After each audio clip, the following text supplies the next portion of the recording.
friends, and welcome to another episode of the Urban Homesteading channel with Professor DIY. If this is the first time you're visiting with us, we want to extend to you a very warm welcome. If you're a subscriber or you've been here before, welcome back. We really appreciate your support. If today is your birthday, we want to wish you a very happy birthday. Today we have a fun and easy build for you, and by easy I mean it has pretty straightforward cuts. There are very few tricky parts, right? Mm-hmm. But even though they're not really tricky, I would call this a beginner project. How about you, Elpida? Yeah. And it is based around this very computer in front of me, right? Mm-hmm. We're making a computer stand that will house this computer and will give us more utility. So stick around if you want us to see how to build that. And as always, we're going to give you tips and tricks and every information you need to achieve this project. So friends, today we're going to build this nice computer stand. Computer support, it's a computer stand, right? Yeah, laptop stand. Mm-hmm. And in our case, we built it specifically for our Mac Air. It will definitely take other computers. I can see we have space, right? But Yeah. we build it for this. So if you And by space, we're talking about being able to adjust this out a and little. back, you Yep, know. absolutely. But most laptops are probably that same length, you know, or depth, I guess is a better term. Right.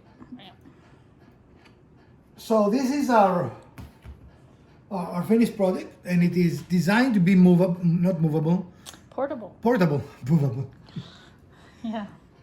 So it's easily taken apart. It collapses. It's a very slim amount of space, so you could easily put it in a laptop bag or And it buys you Any space kind on of your desk, because then your computer is it. elevated in a better space for you to see. right. You could type on it, or you can have an external keyboard, whatever works for you. I mean, Yeah. personal preference. So today we're going to take you through the whole process from design to implementation and of course the final product. Stick around. So as we said, today we're going to take some cedar fencing boards, pickets, fencing boards, and after we prep them a little bit, you can see the difference between the raw material and the finished wood, right? Uh-huh. And we're going to transform it into a laptop stand. Is that what it's called? A laptop stand? Yep. Now, cedar is inexpensive. It looks good. I think it looks good, right? You can just put a little oil on this and you can take it to your, wherever you want to go to work on it, right? Mm-hmm.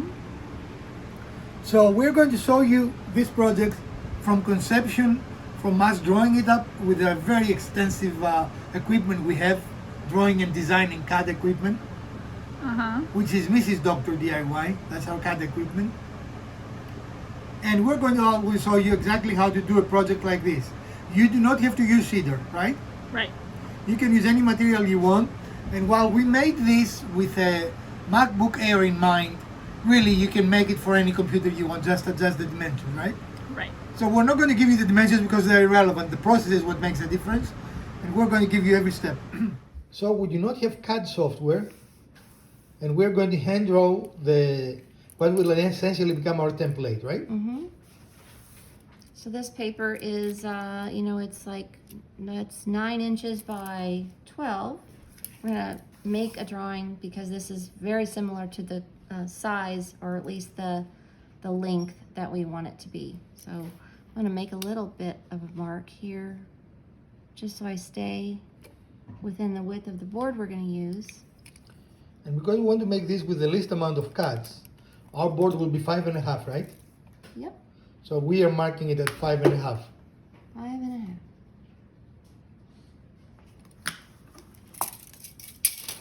The next thing I'm gonna do is go ahead and give us a border that's all the way across between the 2 points. And again, you can do that in SketchUp or another software. We just not that advanced here at the good old Urban Homesteading channel, right? Well, I'm using a straight edge just to keep us aligned with the points we want to join.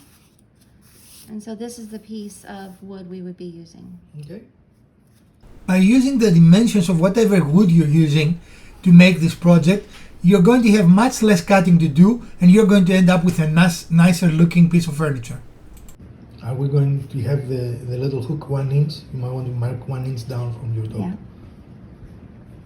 I'm going to think through this as I'm drawing. A couple of tips here.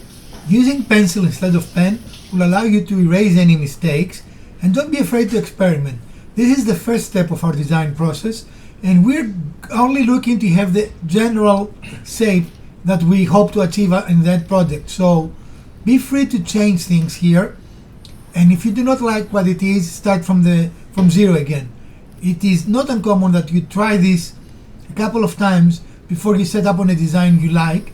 And keep in mind, now everything is going to look square. Eventually we're going to make things softer.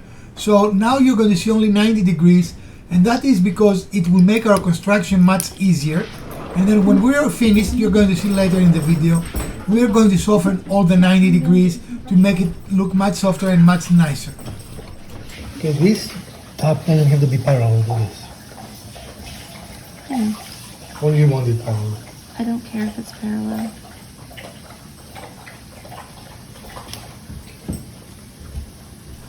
Atlas, our dog, decided it was a good time to have a drink, so we apologize for the background sound, but it is part of the fun of shooting in your house.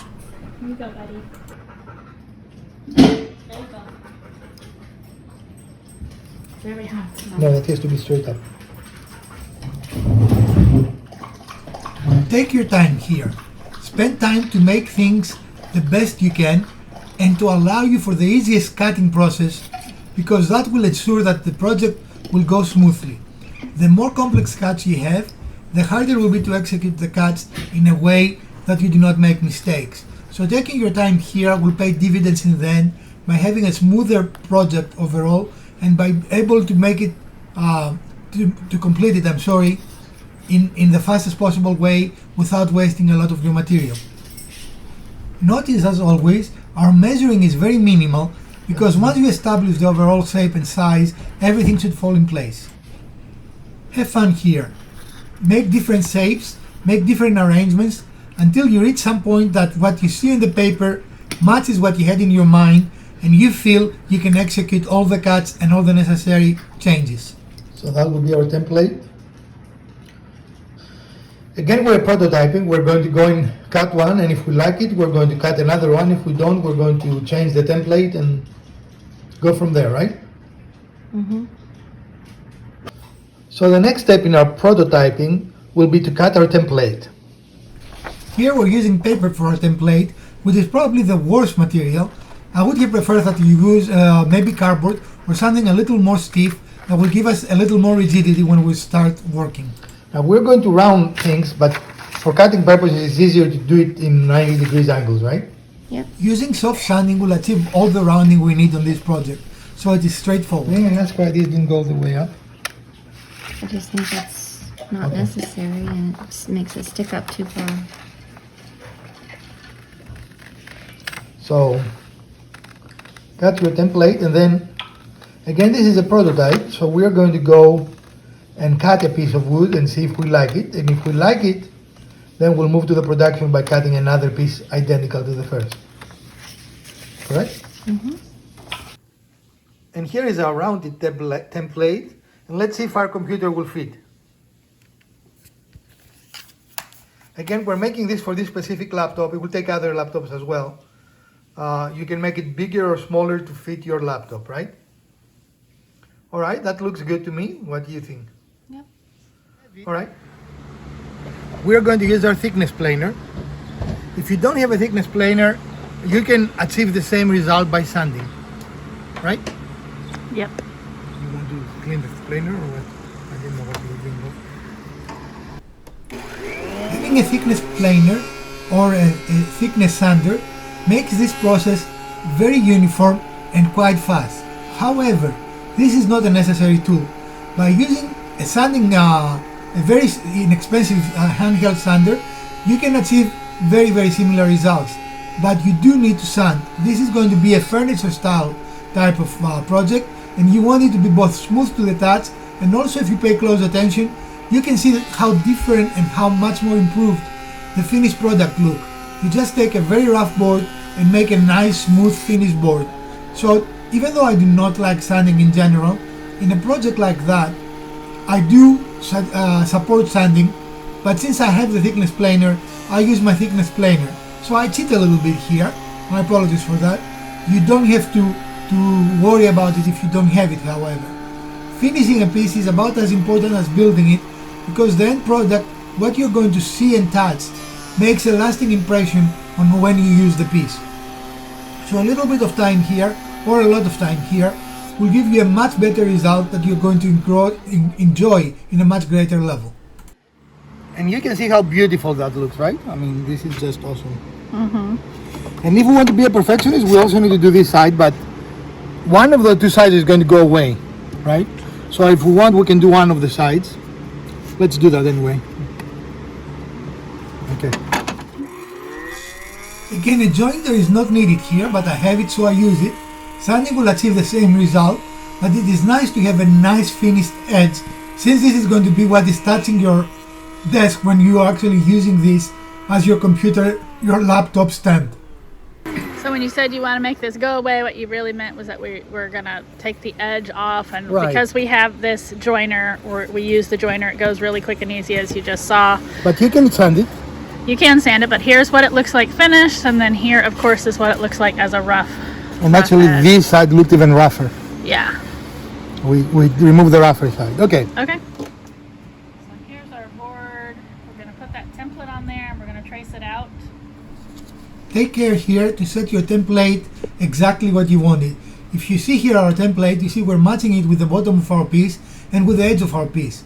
That allows us to do the minimum amount of cuts needed in order to have a great piece that we can use with very little waste. However, because this is paper, we cannot quite trace through it, and you're going to see us just making points, and we're going to connect those points with a straight edge.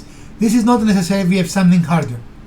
And for ease, of course, we're matching up the edge of the template with the edge of the board. You can Fewer cuts. You can just make points if you want, and then we use a straight edge to match them, because that might be harder with the template. Because our template is made by soft material, you see we're just making the points, and we're going to connect it with a ruler later. It will be much faster had we made the template from material that was a little harder, a little more rigid. But we didn't have anything else available, and it is always a good idea to work with whatever you have. Make things happen in the easiest way with whatever you have available. So again, what we did was just mark points, and then we'll use a straight edge ruler to go ahead and make those lines straight, as opposed to trying to fight with the paper, which may or may not stay in place very well. Really, we should have used cardboard, but we don't have any cardboard, you know. Paper is too thin for templating. Someone burned all the cardboard. Someone did. I wonder who that was. Somebody else has a plethora of cardboard. But someone else lives far, far away. Well, somebody didn't ask somebody who might have that cardboard to bring it.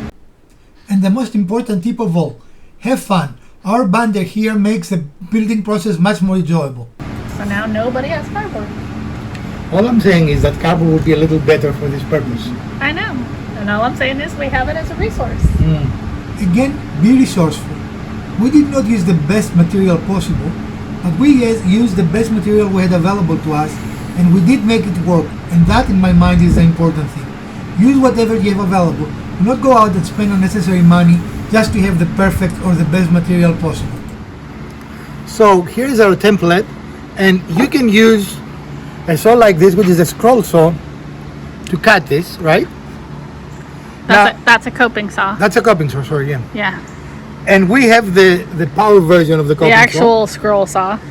So we're going to use this to make to trace our template, and we are going to show you what the template looks momentarily. Okay, a tip, we have a very sharp turn here, and a tip is to take a bit and make a hole, and that would allow us to make the turn nice and smooth, right? You're going to see in a moment how well this little tip works, and it saves you a lot of time and allows you to have a much more accurate project. Now you can do the same on external. You want to do it here? I mean, that can easily be cut though. So we don't need to do it here. All right, Because we've got another connecting line here that Right. we can come down here, and then we can come in this way. But this one, because they're inside, it makes it a little more difficult. So having this relief cut in here, drilled in here, allows the blade to turn and then meet back up here. All right, excellent. This has volume, so we Let's can turn start it up there. louder or quieter. Right. And you can tell me if you want it faster or slower. Oh. On. This is not a machine we use very often, so we're not very proficient in it. However, it does make it a little easier than using a coping saw. Having a coping saw is all you need. It takes a little longer than it takes here, even though this is not as fast as a bandsaw would be. But in any case, use what you have. Again, no reason to go out and buy expensive equipment. Use very inexpensive equipment for your projects. Even with our lack of experience, this machine makes very nice cuts. It is not a very dangerous machine to use, which is always a plus. And if you take your time, you can have amazing results. Again, there are people that make very intricate cuts with this machine, and it is just the operator, it is us that requires little tips and tricks to make this work. It is not the machine itself. It's a very useful machine, and if you can afford one, it is a very good addition to a table saw or another primary saw. Here in a moment you're going to see how the little hole we made with our drill is going to be a valuable addition to this build process by allowing us to make a very nice smooth transition with a 90 degree turn that we really don't have the skill to do otherwise. So some people can do that very easily, we just can't. And as you can see, the relief holes we made make it easy to turn in. Turn and make that next corner. Mind you, we don't use very often this machine, but there are people that can do that without the relief. Right. But we are not them. If we used it more, we'd be very proficient and Right. could do that. But this makes it easier for those of us who don't. Go.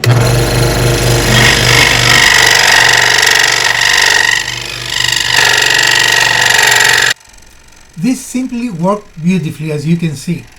A coping saw will do exactly the same. The quality of a coping saw cut is very, very good. It will just be a little slower than what you see here. But that is okay. You don't need again to spend a lot of money. Keep your money, buy a good quality coping saw that is going to be in the $20 range versus $120, $150 for this saw, and you can have the similar results. For us, because we have to do editing and we want to finish our projects faster, it makes sense to have this equipment so we can show you what we do it. It is by no means necessary, and it does not make you a better woodworker. Some people claim that using hand tools, in fact, makes you a better craftsman. I don't agree. So now one of our sides starts shaping up, and we're going to finish the cutting, and we're going to decide if we want to change it or not. Okay. So this is the first look at our finished side, right? Now we're going to do some sanding and finishing, rounding some of the corners, and if we're pleased, we're going to move to the next piece. Okay. So we are satisfied with our first piece, and we are going to mark the other piece. Now, if you're making more, it is faster if you do 2 or 3 at a time, right? But in our case, because this is a prototype, we wanted to make sure that what we design is what came out of the cutting process. Okay. So we're going to mark the other piece, we're going to cut it the same way. When we have both done, we're going to get right back with you. Rack. These pieces are ready, but they're a little delicate, so we're going to hand sand them. And we cut another piece, very straightforward cut, right? And that will go between our 2 pieces to connect them and also provide stability. It's going to recess a little bit, right? But in essence, that's the idea. Okay. So for the next step, we tape the 2 pieces together because we want to do the next cut at the same time. We're going to mark where we're going to put our connecting piece, right here. Then we're going to cut them both together because a deviation here will make them not align correctly. So you want to do them together, okay? Just outline it. Yep. Yeah. So we're just using the piece that we've cut as our cross brace and tracing around it as the outline. And then will we cut inside the line to make it tight? Yeah. Okay. So there we go. You can use a coping saw to make the same cut here, or a combination of a coping saw and a chisel, or a chisel by itself. There are many ways to do that if you don't have a bandsaw. A bandsaw is good. Also a jigsaw will do great here. And you're going to see several techniques we use to make this cut faster and more efficient. You're going to see here that we're going to go diagonally, and we're going to take a big piece of the waste wood away. Again, a chisel will also do the same, maybe a little slower, but it will achieve the same goal. by going, I'm sorry, I overspoke. Here we're cutting the other side, and once we cut both sides, again easily done with a coping saw, we are going to cut a diagonal. So we're going to start moving really large pieces of the waste wood away. That is another little tip that will allow you to use the equipment you have and make fast work of something. As you can see now, by making in essence an X, we're going to go to the other side, and we are going to take a very big part, almost half of the waste material is coming on in one swift movement. We're going to do the other one a little slower because we already have taken a big part. And what you're seeing is here is we're using the blade, making repetitive straight cuts until we have really no material left. In fact, this ended up being so good, we did not need to clean it up with a chisel. Sometimes you will need to clean it up with a chisel, and this is the advantage of a power saw. It will be very hard to make the same kind of thing you see here using a coping saw. Not impossible, but much harder, and most definitely will need to be cleaned up using a chisel. Okay, so now we're taking the pieces apart. Again, we just used the tape to hold them together, so we could reuse that if we needed to make any adjustments again. Tip 5,038. You can use painter's tape not only as a clamp to keep pieces together while glue dries, but also to keep them together while you're cutting them. So now we are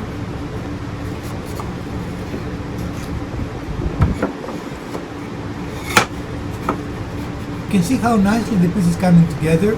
Our cut is very nice and snug. It could be a little snugger, but overall we are very pleased with the way it came up. Now you could glue this, but I wouldn't, because then it can become available for other things. Like you could put a tablet flat. I mean, you can change the dimension if you do not attach this permanently, Plus right? it makes it portable, a little more portable Right. if you don't attach it permanently. You could fold it up and put it in your backpack and take it along with your laptop. Right, Okay. right. So we reached the end of our episode, and this is our finished product. Ladies, what do you think? I like it. It's really pretty. Is it? Yeah. Is it close to what we envisioned? I like the shades of the light wood into the pink of the cedar. Mm-hmm. And I really like that it is very soft profile. Doesn't take up a lot of space either. No, actually it comes easily apart, right? Mm-hmm. And you can throw it into a bag or a purse or if you make them for sale, that can be shipped very nicely. It weighs nothing. It will not cost you an arm and a leg in shipping, right? Right. But this is it, and we hope you can build your own now. One of the interesting things of this design is that the moment you put weight on it, it becomes more stable. And you can see I'm pushing it here. It's going to flex a little bit, which is normal. And I think I'm pushing much more than if we put the computer. We're going to put the computer on it to show you. In any case, what did we learn on this project? Lots of sanding. That must be your favorite episode. You love sanding. I don't. That was nothing compared to my usual sanding escapades. Escapades, huh? Yeah.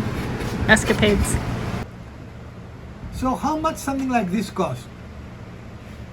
It's invaluable because Professor DIY made it. I mean, it's just Right. one of a kind. But our material were under $4. This is less than $2 because one board can yield at least 2, possibly 3 pieces. Right, depending on your design. The cedar boards in our area are just under $4, $3.90 something, right? Right. So it is not a very expensive product, and that's one of the advantages or the attractions I have to this kind of wood is that if you mess up, and remember this is a prototype for us, Mm-hmm. if you mess up, it is not a big deal, right? Right. It can recover for you. So we, what equipment you need to build this? You can actually build it using just a coping saw. It will take you some time, right? But it can be done. It is a pretty straightforward build. We use our power equipment because we had it and it made sense for our purposes, right? Mm-hmm. If you enjoyed this episode, we would appreciate a thumbs up. If you didn't, 2 thumbs down work. share, like, subscribe. Let us know what else you might want to watch in future episodes of the Urban Homesteading channel with Dr. Professor DIY. I don't even know my name. We changed our name and now I have to think what it is. From Professor DIY, Mrs. DIY, and Elpida, take care, friends.